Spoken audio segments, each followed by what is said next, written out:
Hi, I'm Sovereign Syre, a writer, a comedian, and a cancer on the internet. I dated an NBA player for a while. That was really fun because I hate condoms. And Now I know that right now everyone's talking about tariffs and taxes and economy. And I'm just a hoe. And so I have to wonder who's been left out of this conversation. And that's Melania. Or more importantly, she hasn't been left out of this conversation. In point of fact, she keeps getting brought up and disparaged. People made fun of her memoir. People made fun of her outfit at the inauguration, which, yes, did look like she was holding a funeral for her marriage, but we'll get back to that. like, you can't manufacture that kind of sexual attention because, like, every nut could be the nut that cost him everything. But every nut could be the nut that makes me a millionaire. But I just want to say this. Leave Melania alone. She's just a hoe doing hoe. Being a hoe is not necessarily just a lifestyle or a profession. It's a vocation. It's a calling. I know that makes me sound shallow, but I think our nanny would have made great parents. The only men that hoes hurt are the men that you don't like anyway. They're oligarchs, they're billionaires, they're millionaires, they're trust fund kids, they're hedge fund bros, they're biohackers. Like, you don't like them anyway. So just leave hoes alone. We are part of the ecosystem, like the sucker fish in an aquarium. We're just getting rid of the slime you don't like. Trying to find a therapist in LA is actually really difficult because when you call around, the first thing they do before they onboard you is give you like a list of things they won't treat. So they're like, they don't treat borderline personality disorder, eating disorders, or ADHD. And I was like, well, who the are you treating in Los Angeles? Because you just named every distinct population among us. Who's left? Imagine her plight. She is just a simple hoe. She's just out there looking for how to invest herself in the economy. Because when you're born a beautiful woman, you have some hard choices to make. Are you going to marry for love or do the smart thing, marry for money? Or the even smarter thing, are you going to sell the same product over and over and over again at increasingly high prices? I did find a therapist. She's really great. Her name's Rivi. She's from Nigeria. She's awesome. She had a choice to make about how she was going to invest herself in the market, and she caught herself a whale. And I mean that both figuratively and literally. She caught herself a whale, okay? She got the penthouse, she got the gold-plated toilet, and she got to have her son that she alone raised. To her cold android chest, she held her child barren. So I originally went to her because I was having a lot of issues with like social anxiety. So I used to suck for money. Like that was my main job. I was a sex worker. Like that was it. Like survival sex work, turning tricks in Times Square, like sex worker. And then I sold a TV show to Netflix, and that suddenly meant I was in rooms with like fancy people that wore suits and carried briefcases and had health insurance. So I went to this therapist. I was like, I'm having a lot of social anxiety. I'm feeling some inferiority. I'm feeling insecure. I'm feeling insecure. I need some help. And Rivi was like, I got you. And then, out of nowhere, her whale decides that he's going to be president. And now this simple hoe has been given a job. Do you know what hoes want to do? Nothing. That is what we want to do with our time. Fucking nothing. And now there she was having to wear fashion and designers, but like not the fun kind, not the kind you wear for like a Harper's or a Vogue magazine, the dowdy, unfortunate kind, when you have to pretend to be some kind of a Christian. What you need to do is just pretend that you are someone that you really respect and admire and that you think is powerful. Like it could be a fictional person, could be a real person, doesn't matter. But just as an exercise, you know, walk into these situations and imagine you're that person and conduct yourself the way they would. And now I really thought about it because thinking of someone I respected took a lot of time. People were complaining the first time she was in the White House. They didn't like her Christmas decor. She's a hoe. We don't know anything about Christmas decor. Everyone knows that our favorite holiday is Halloween because we get to pretend to be someone else. And finally I came up with it. I came back to her and I was like, I got it. I know who I'm going to be. And she was very excited. I said, I'm going to be Anton Chigurh. And that's why when they released that recording of her on the phone with her friend going, I don't want to do this shit. I never related more to a woman. Now some will be disrespecting her by calling her a hoe. Do I know if she was a professional hoe? No, but I know, I recognize my own kind. It's not hard. If she's doing hoe shit, chances are she is a hoe. And that woman is doing the most hoe shit possible. She is wearing stilettos on the tarmac. She is trying to signal to her brethren, I'm here and we made it. This one's for us girls. I was like, have you ever seen that movie, No Country for Old Men? She said, oh yeah, I have. I was like, he was the assassin. The assassin that the Mexican drug cartel sends after the protagonist, and he's like a force of nature. He just moves along killing people with this special air gun that they use in abattoirs to kill cattle. It just sends a shunt like into the brain and right back out. It's like instant death. And the way he determines it is he walks into each scenario and he flips a coin like he's God. And then he spares no one. He kills the hero. He kills the grandma. He kills the wife. He kills everybody, and he doesn't care.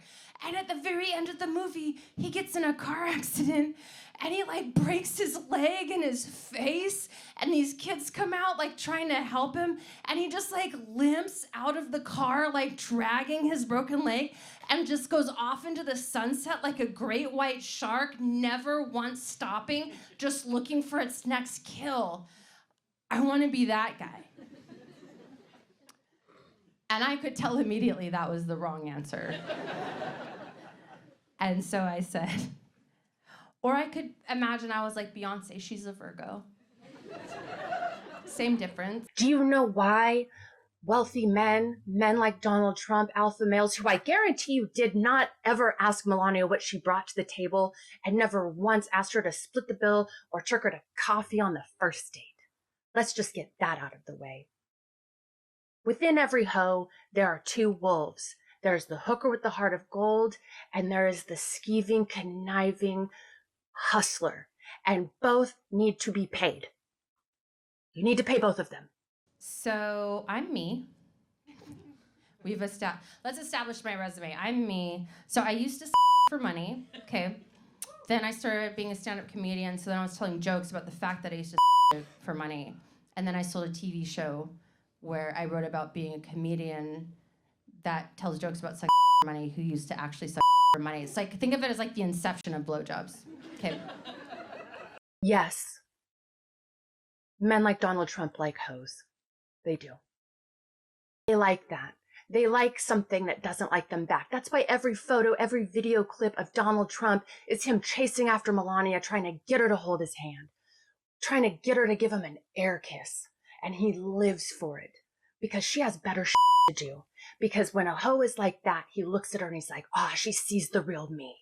Trash. Unworthy of love. And she holds me to that standard.